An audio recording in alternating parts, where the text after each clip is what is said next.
What's good, y'all? Welcome to an episode of Buzz Boys. And tonight's episode, man, look, tomorrow is a big day, and yesterday was a big day. The Hornets did sign Miles Bridges to a qualifying offer, as well as PJ Washington and Teo Maladon. And if you don't know what that means, signing them to qualifying offers basically just means give them enough to put pen to paper to they become a restricted free agent. The numbers don't really matter. Teo Maladon's offer was like 1.4 million or something. PJ Washington was like 8 million. I don't have the number on Miles' qualifying offer, but I think last year it was like 7. So, they're not really going to sign for those numbers. It just makes them a restricted free agent. Um, so yeah, that was major. Um, Yesterday that was major because that's step one into them coming back. The Teo Maladon one was a surprise, but he is a restricted free agent on a two-way, so I still don't think he's going to count as a roster spot. And this year under the new CBA, you can have 3 two-way players instead of 2. So yeah. So if anything, if he does come back, I don't know if somebody would offer Teo Maladon. He is going to be a free agent. But we're here to talk about Miles and PJ and the rest of our possible free agent signings. As far as Miles Bridges, it looks like he is going to be back, something that I'm not surprised about.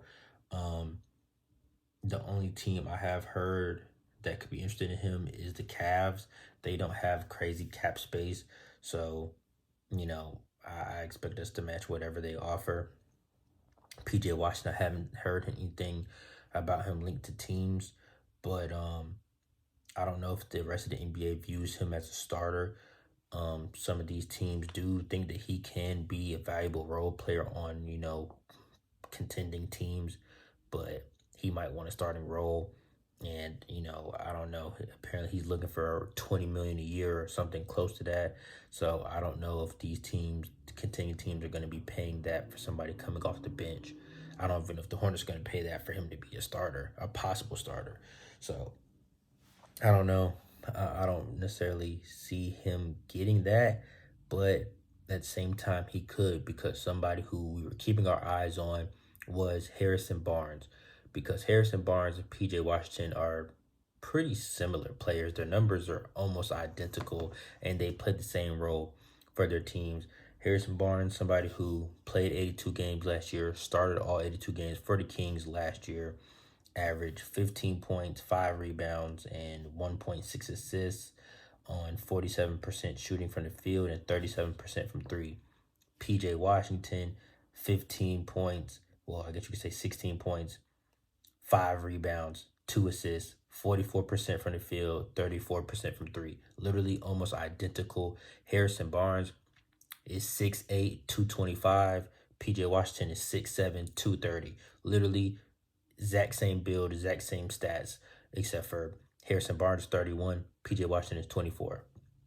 PJ can get better, so maybe he possibly does sign for a little bit more, because PJ got 3 years, 54 million tonight. Woj announced, so that's 18 million per year. PJ Washington, him and his agent are looking for 20 million. So if Harrison Barnes is getting 18 per, I would expect PJ Washington to be somewhere in that ballpark. My computer just cut on. But yeah, PJ Washington could be somewhere in that ballpark because they're similar players and PJ is younger. So 4 years, 80 million could be something where PJ could be. As far as Miles, 20 million a year, something like that was kind of something on the table last year, but coming into this year, a year removed from the NBA, he's still young. He's still 25. Age isn't really, the issue. It's just the fact that, you know, we all know what's going on. And then on top of that, you missed a year of professional basketball. So there's no telling how he come back and be this year. Obviously, you expect him to be good, but he might not be, you know, 2021, 2022 Miles. He might not be. And I know he's been in the gym. He's always been posting videos in the gym, literally for the whole year that he was suspended. Well, he wasn't suspended, but you know what I mean. Technically, he did get suspended later, or well, earlier this summer. Um, gave him 30 games. They gave him 20 games served already, so he's only going to miss 10 games this year due to the suspension. So I expect him to come back. I expect him to be somewhere in that 15, $16 million range. Um, so don't be surprised if PJ is making more than Miles. Um, you know, victim of circumstance, shit happens. Yeah, it's honestly kind of a W that we can get Miles cheaper than PJ. So, hey, it is what it is. Now, something to keep your eyes on is going to be the moratorium period. Free agency does start tomorrow, June 30th at 6 p.m. So at that point, players can start talking to other teams and all of that stuff. And deals can be agreed to in principle, um, but they won't be finalized until July 6th. So basically, something similar to where, okay, the Hornets and the Celtics traded last Thursday in the draft, traded for James Najee. That deal didn't get finalized until yesterday. So it just kind of, a week long period for stuff to get finalized to where it is officially locked in. So if somebody does get offered tomorrow, I do believe the team has the match within 48 hours. But, if you don't match by, I think, midnight, July 7th, then, you know, that player is gone and restricted free agency is over. So the team does have a chance to match until July 6th. So some possible little bidding wars can happen. We'll see what happens. Um, Something to keep your eyes on, though, for the Hornets is going to be these two terms and numbers right here. One, the mid-level exception. What this is basically is something that for teams that stay under the luxury tax, it is like spending money that you can get. 12.3 million is the mid-level exception. A lot of teams don't have crazy cap space, so this number is going to be something to watch for a lot of players. That 12.3 million. Now, with this mid-level exception, you can fit two players in there. Um, you can't fit two players into the mid-level exception. So, you can get a $6 million player, $6 million player, try to make that work with that mid-level exception. And then also, dang, I already forgot the name of this shit. I already forgot the name of this shit. I'm sorry, that shit's unprofessional. Oh, the biannual exception, it is $4.5 million. So players like Dennis Smith Jr., somebody like that could be in this range considering he only made like 2 million last year. So, you can still get players with this biannual exception. But basically the Hornets have around 16 million that they can spend even if they do re-sign Miles and PJ, which is why I expect for us to re-sign both of them unless a team just drives the price up so high on PJ that we let him walk. I don't expect Miles to get crazy offers. Um, he could, but he's a year removed from basketball. He wants to be in Charlotte, and him and LaMelo are best friends. I really don't see Miles going anywhere. But like I said, the Cavs are interested. Apparently, they're also trying to trade Darius Garland. So I don't know. Some saying it's true, some saying it's not. But hey, either way, signing trades are still an option. Okay, as we see with James Harden yesterday, who don't get me started on James Harden. I don't like him. He's not a winning player, bro. I don't. Any team that gets James Harden, they're not gonna do shit, so it doesn't matter. That's just how I feel. But anyway, James Harden, three trade requests in 2 years, bro. Like it's ridiculous. But anyway, it just goes to show you, you can opt into your deal, boom, sign and trade, and that's still possible. So we could, sign these guys on restricted free agency and still trade them. Something that was being talked about, PJ Washington and Harrison Barnes, possible sign and trade. But now that Harrison Barnes has signed his deal, I don't see the point in doing that because PJ Washington is just a younger Harrison Barnes, so there's no reason to do that anymore. That's fucking stupid. I didn't want to do that anyway. But I do think that is something to watch if the Hornets feel like they are going to lose either one of these guys for nothing. Expect to sign a trade. Something similar to what we did with Kemba Walker and Terry Rozier, trading obviously Terry to the Hornets, Kemba to the Celtics, in a sign and trade because we didn't want to lose Kemba for nothing. So something to keep your eyes on if we do get outbid or whatever, because it's basically bidding. That's basically what restricted free agency is. It's like bidding an auction kind of. So it's something to keep your eyes on. But like I said, Miles coming off of what he's coming off of, I don't expect him to get crazy offers, and don't be surprised if we let other teams make the first offer. It's kind of smart, it's strategic, especially where Mitch can easily monitor these other teams' cap space availabilities. You kind of can expect what they can offer. So let's say the Cavs offer Miles Bridges 13 million.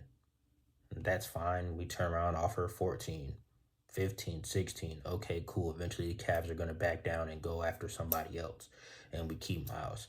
It's not really that big of a deal to let other teams start offering first, because if you start first, you could play yourself. If we start out offering Miles 17, this is all just examples, but if we start out offering Miles 17 and no other teams in the NBA were even thinking about doing something like that, well, we just overpaid. We played ourselves. So it's just kind of like there's nothing wrong with seeing where the market is for your players, so that way you don't overpay yourself. And you can still see what other teams think about your players and what they're willing to pay. And sometimes you can get a good deal, because once a player realizes they don't have much of a market around the league, what are they going to do? They're going to come back to you and negotiate and sign a team friendly deal, because they don't really have much of an alternative as they see. So don't be too scared if you guys see news breaking that such and such offered. Don't get too scared. The Hornets, I expect the Hornets to match anything on PJ Washington under 20 million. Even if it does get to 2021, I still expect the Hornets to match, unless it just gets way past where I think we would pay. Like, if somebody offers PJ Washington 25, he's probably gone. I don't know who would do that. I don't know who would do that, but anything's possible. The only team that really has crazy money to spend is the Rockets. They have 50 million, but I'm hearing they want Fred VanVleet. He's gonna take up a lot of that money. He's looking at like 30 something million, so he's gonna get a lot of that money. Possibly Dylan Brooks somewhere in that mid-level exception for them.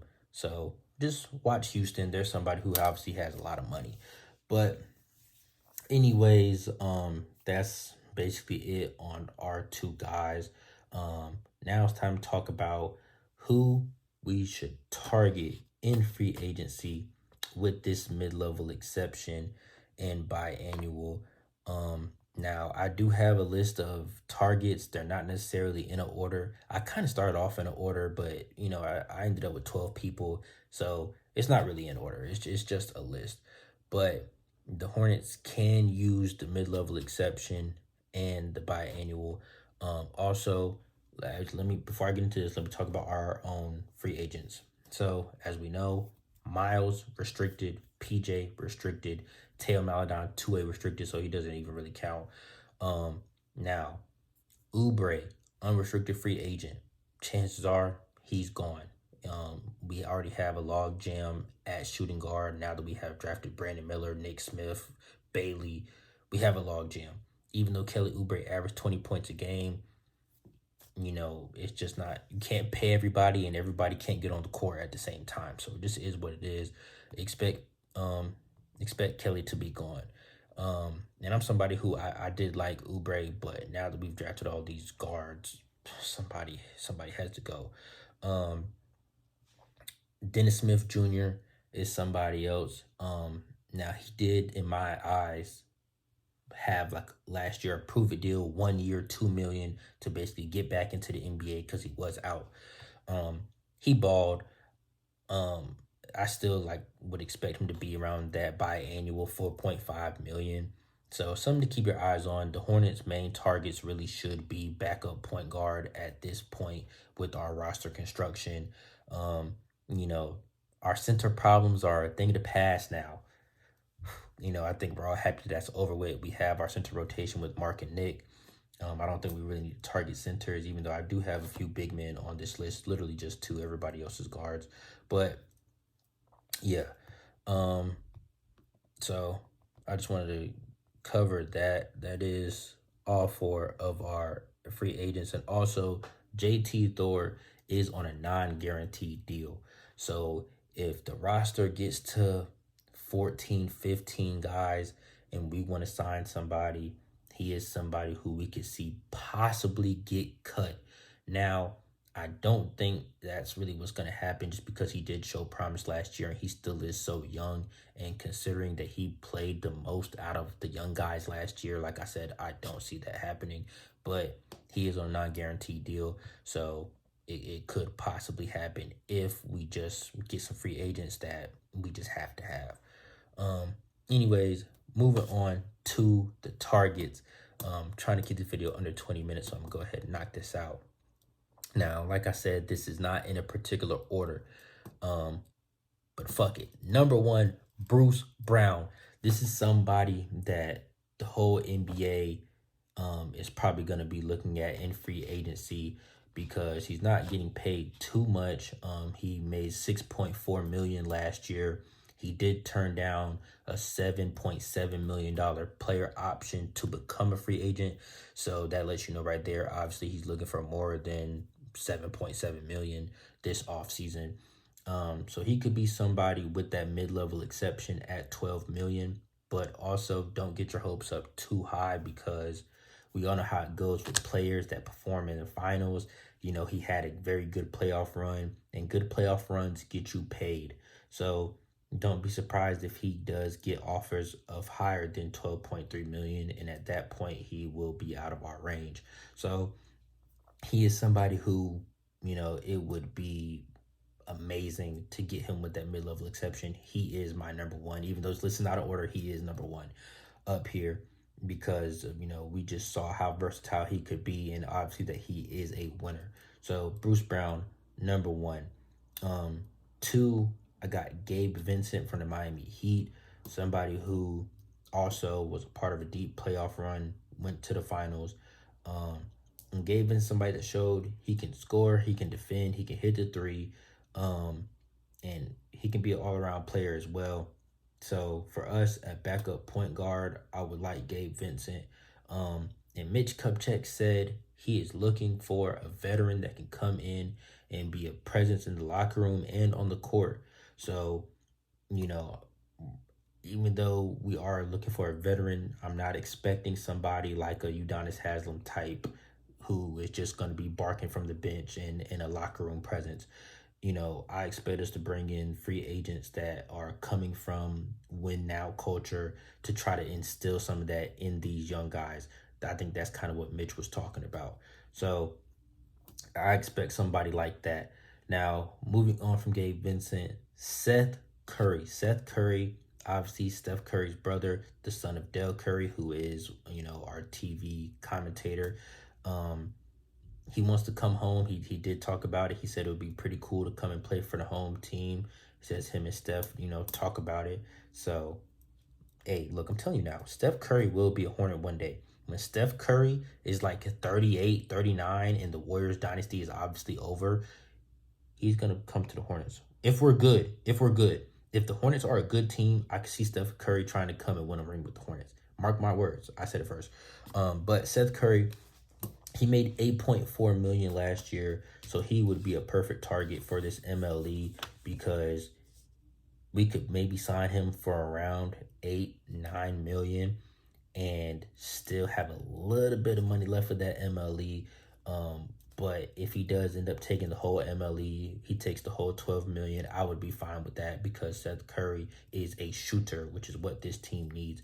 40% three-point shooter, been in the league for a long time. I would actually like this a lot, especially if we let Dennis walk. He can be backup point guard, and he is somebody who I feel like the players in the locker room will respect and listen to. And also, hometown guy, anybody that has Curry on the back of their jersey in Charlotte is welcomed by me. So, Seth Curry at number 3. And like I said, this isn't in order, but that kind of is my top 3 in a way. Moving on, Lonnie Walker. He made 6.4 million last year, so he is somebody who could be in that mid-level exception and possibly leave some room for another guy. Now with Lonnie, the Lakers might try to get him back, but I don't know. But I like Lonnie Walker. He averaged, I think, like 11 points, something like that last year. Obviously, somebody else we saw have a deep playoff run, was very big in that Warriors series, and the Lakers clinching that. So I would like Lonnie Walker. He's still young. I actually would like that move a lot. Almost everybody on this list is somebody I'm eyeing at backup point guard. I do fuck with Dennis Smith Jr., but as we know, scoring, shooting can, be something for him that he struggles with. So bring in a guard that can score is important. Damn, I'm at 21 minutes. I'm sorry. But moving on, Russell Westbrook. Now, he is somebody who could be around that MLE. He could be more. But considering how much money he's made at this point of his career, considering that we saw him coming off the bench for the first time in his career, he's somebody who could, his contracts could start doing this. Now, obviously, he's somebody who is probably going to want to wait to see what other free agents do. So I wouldn't be surprised if we don't see him sign in these first few days. Obviously, he can get an offer, but I do believe he is an unrestricted free agent. So, I think he's going to be somebody who signs a little bit later, sees where other guys go first. He made 31 million last year, got traded, got bought out by the Jazz for 15 million, then went to the Clippers for the vet minimum, which is 784K. So, he might be okay with 12 million a year. Who knows? Just somebody who could possibly be there for the mid-level exception, and somebody who, former MVP. He still is a Jordan Brand athlete. Even though Jordan's selling the team, he's still a part of the team. And it would be somebody who I would love as a sixth man, because still somebody who is respected and people are going to listen to in the locker room. Now moving on, somebody else from the Lakers, Dennis Schroeder. He only made 2.6 million last year, which is sad because he played himself out of a lot of money a few years back. But Dennis Schroeder would be somebody who I would love to bring in. I think he would make a wonderful six man, and the Hornets could possibly be a 6-man of the year candidate. I would love to bring in somebody like Dennis Schroeder. Now, with him only making $2 million last year, that's very interesting because, what would he be looking for this year? I feel like this would be a year where he would kind of be looking to get paid because he has sacrificed a lot of money in these last few years, passing up on an $80 million deal. So he could be somebody who could be looking for, 10 to 12 to maybe the whole MLE, 12.3 million. It's going to be interesting to keep an eye, see what he signs for, but Dennis Schroeder would be somebody I would love to have. Now, these next two guys are restricted free agents, so if we do offer them, it will be matched probably. Kobe White, UNC guy, so I fuck with him. Currently on the Chicago Bulls. 7.4 million last year, coming off his rookie deal. He is a restricted free agent. And the next guy, also a Bulls restricted free agent, Ayo Dosunmu. He made 1.5 million last year, also coming off a rookie deal. Now, these two guys, they're both 6'4". So I do think if the Hornets sign a backup point guard, we're going to be looking for somebody a little bit bigger. So at 6'4", these guys could be somebody who could be a candidate. Like I said, they are to the free agents, so, just some guys that, I'm thinking about. 9, Dylan Brooks, somebody who, people have been clowning on the TL for a minute now. Still a good player, still an impact player on a good team, and somebody who I think this team could need, a junkyard dog. Damn, I'm at 25 minutes. Somebody who I think could be a junkyard dog for this team. Um, I was gonna put Patrick Beverley on this list. I didn't, just because his numbers on the floor are just simply not that good. Dylan Brooks, somebody who can come in, still give you double figures a game, still talk shit, still rile your team up. And he made 11.4 million last year, so he could be somebody looking for that MLE. I'm hearing that the Houston Rockets are probably gonna toss him a bag though, so he might be out. But somebody to monitor though. Next, one of the few big men on this list, Jackson Hayes, somebody who made 6.8 million last year. The Pelicans declined the qualifying offer, so he is an unrestricted free agent. So there doesn't have to be any matching or anything. We can just sign the guy. Now this would be something where if we bring him in, I do think he is your backup four.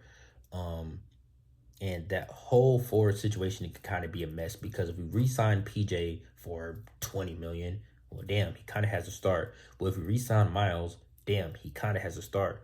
So what do? Do you play Brandon Miller as shooting guard? Do you keep Terry Rozier and bring Brandon Miller off the bench?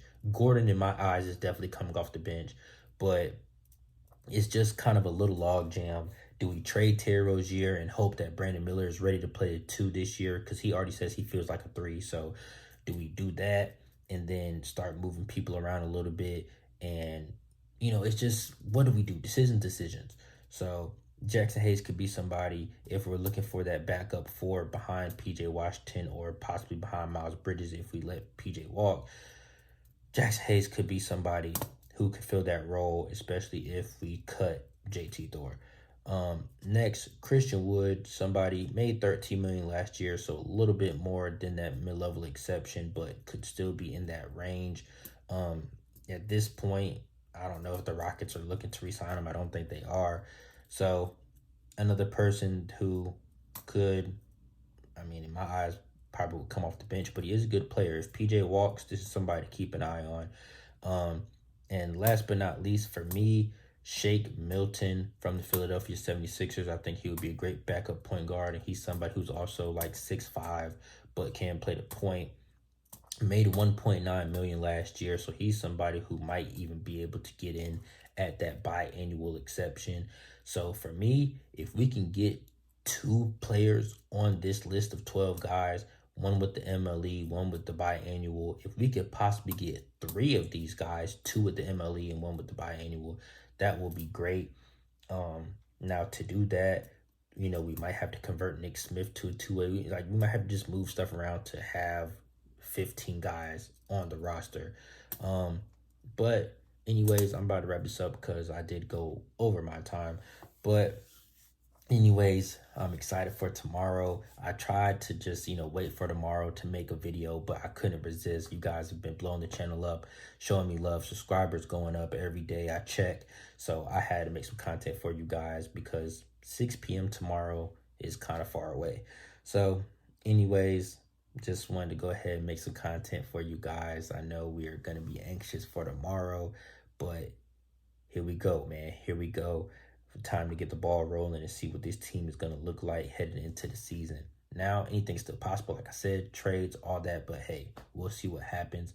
Anyways, I'll catch y'all on the next one. If you're new to the channel, I appreciate you watching all the way to the end.